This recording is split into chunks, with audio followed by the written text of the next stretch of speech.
साल की सबसे बड़ी सेल्स आने वाली है और आप इन डेटा से ही अंदाजा लगा सकते हो कि इस आने वाली सेल में आपका कितना प्रॉफिट होने वाला है। तो ये डेटा जरा गौर से सुनना। लास्ट ईयर जब फ्लिपकार्ट ने बिग बिलियन डे लॉन्च करा था तो पहले ही दिन में 33 करोड़ लोगों ने फ्लिपकार्ट के बायर पोर्टल पर विजिट करा था। Can you imagine 33 crore. और इसमें अमेज़न भी पीछे नहीं रहा। अमेज़न का जो ग्रेट इंडियन फेस्टिवल का 2024 एडिशन था उसमें 4500 सेलर्स ऐसे थे जिन्होंने 10x यानी कि 10 गुना की सेल्स स्पाइक देखी अपने बिजनेस में। और फिर ऑब्वियसली मीशो कैसे पीछे रह सकता है। तो लास्ट ईयर जब मीशो का ब्लॉकबस्टर सेल आया था उसमें सेल्स डेटा के अकॉर्डिंग हर मिनट में, अगेन मैं आपको कह रहा हूँ एवरी मिनट्स, इन्होंने 506 कुर्तियां बेची, 376 साड़ी और 360 किड्स वियर। इन सारे डेटा का जो सोर्स है वो मैं डिस्क्रिप्शन में दे दूंगा, आप खुद जाके चेक कर लेना। अब इन डेटा से ही आप अंदाजा लगा लो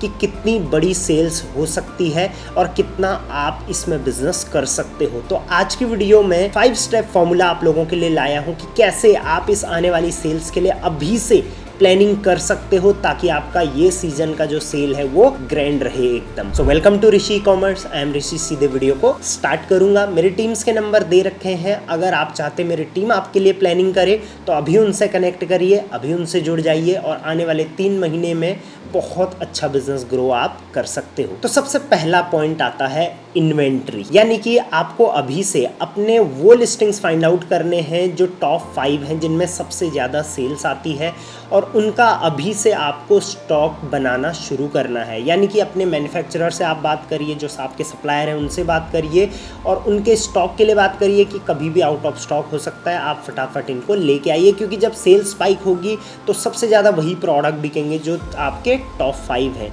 दूसरा, आपको लिस्टिंग्स करनी शुरू करनी है अभी से रेगुलर। जैसे जैसे आप लिस्टिंग्स करोगे वैसे वैसे आपको और स्टॉक की ज़रूरत पड़ेगी और इन्वेंट्री की ज़रूरत पड़ेगी।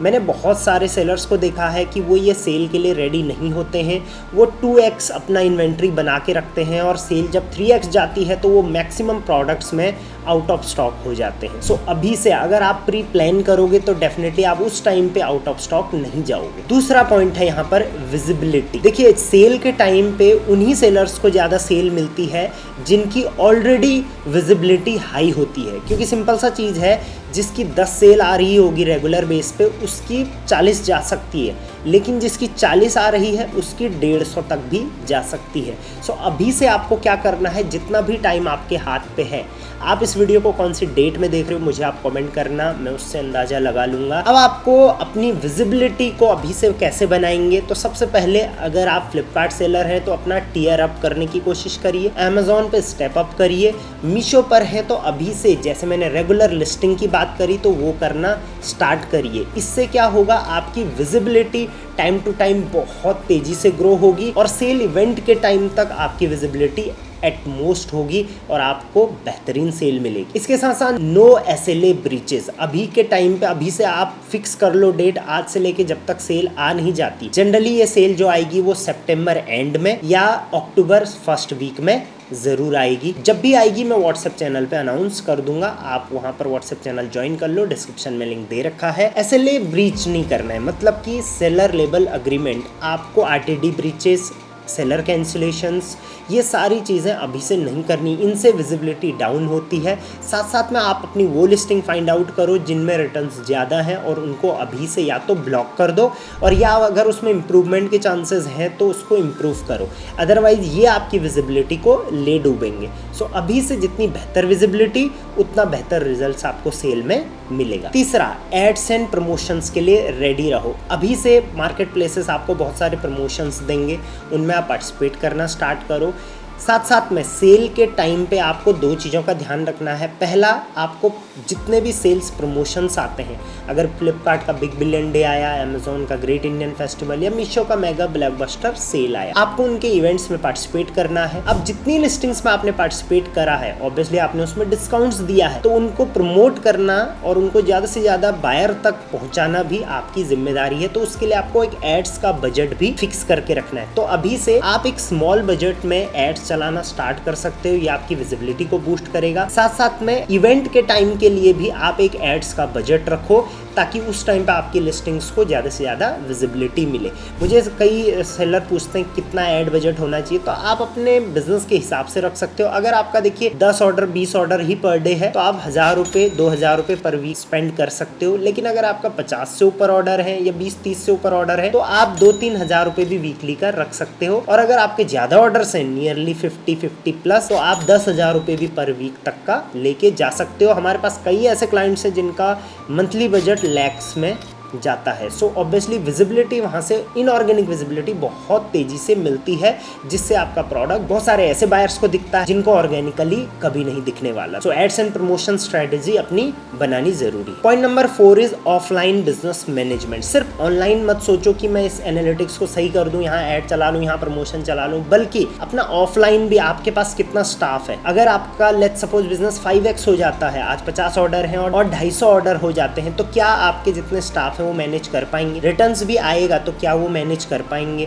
साथ साथ में आपको इन्वेंट्री भी प्रोक्योर करानी पड़ेगी, कौन लेके आएगा? तो ऑफलाइन जो भी ये बिजनेस है इसको आपको मैनेज करके चलना पड़ेगा। आपके पास पैकेजिंग कितनी बची हुई है, आपके पास कितनी कैपेसिटी है और कितना आपका स्टाफ प्रॉपर तरीके से विदाउट एनी मिस्टेक्स ऑर्डर्स को प्रोसेस कर सकता है, ये चीज़ ज़रूर अभी से देख लेना। और दूसरा इसमें आपको हॉलीडेज का देखना है। देखिए सेल के टाइम पे ना आप हॉलीडे नहीं ले पाओगे, मतलब कि ऑफ नहीं ले पाओगे। 10 दिन की अगर सेल है तो आपको 10 दिन कंटिन्यू काम करना पड़ेगा, तो उसके लिए भी आपको बैकअप रखना पड़ेगा। साथ साथ में अभी से कोशिश करो कि आप हॉलीडेज ना लो ताकि आपकी विजिबिलिटी लॉस ना। और फाइनल और सबसे इंपॉर्टेंट पॉइंट, ये पॉइंट जिनको नहीं पता होता है ना और वो पहली बार सेल में पार्टिसिपेट कर रहे होते हैं, वो पक्का नुकसान में जाते हैं या तो डिसअपॉइंट होकर निकलते हैं। और वो क्या है? फैक्ट्स। यानी कि आपको पता होना चाहिए कि जब सेल्स आती हैं इतनी बड़ी तो कुछ फैक्ट्स ऐसे हैं जो सबके साथ, सारे सेलर्स के साथ वो होगा ही होगा। इसको आप डिनाई नहीं कर सकते, इग्नोर नहीं कर सकते।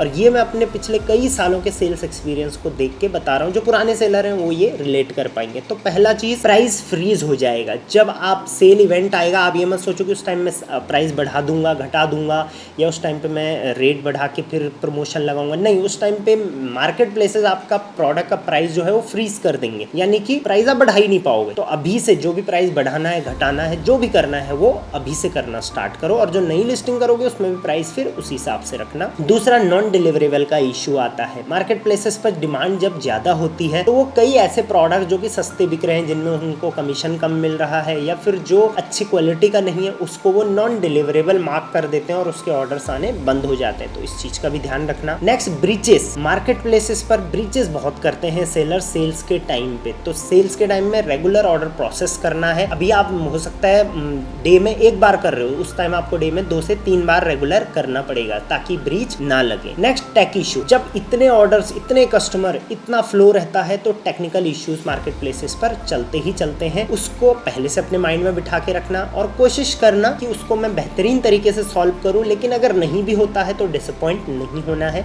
मेरी टीम्स के नंबर है, व्हाट्सएप आप उन्हें कर सकते हो। जब भी कोई टेक्निकल इशू होता है वैसे भी मैं अपडेट कर देता हूँ। And next, moratorium. जब भी मार्केट प्लेसेस पे इतनी बड़ी सेल्स आती हैं तो मोराटोरियम लग जाता है। मोराटोरियम क्या है? आपका सबसे पहले जैसे प्राइस फ्रीज का मैंने बताया, सो सेल्स से लगभग 10-15 दिन पहले और सेल्स के लगभग 10-15-20 दिन बाद तक भी प्राइस फ्रीज हो जाता है। आप शिपिंग एड्रेस, अपना जो पिकअप का एड्रेस है वो आप चेंज नहीं कर पाते हो। अगर आपको ऑनबोर्डिंग करनी है कहीं पर तो वो आप नहीं कर पाते हो। तो जो भी प्रोसेसेस हैं वो स्टॉप कर दिए जाते हैं। तो इस चीज का ध्यान रखना कि पहले से इन चीजों के लिए आप रेडी रहो। जो भी करना है अभी से करना स्टार्ट करो सेल्स के टाइम में, अदरवाइज हड़बड़ी हो जाती है और मोरेटोरियम लग गया तो उसके बाद कुछ भी नहीं हो सकता, ना उसमें हम हेल्प कर पाएंगे, राइट। सो आई होप ये 5 पॉइंट्स जो सेल्स की प्लानिंग में आपकी हेल्प करेंगे, इनको आप यूज करना स्टार्ट करोगे और इस साल का सेल सीजन आपका बेहतरीन और all time best sale season जाएगा।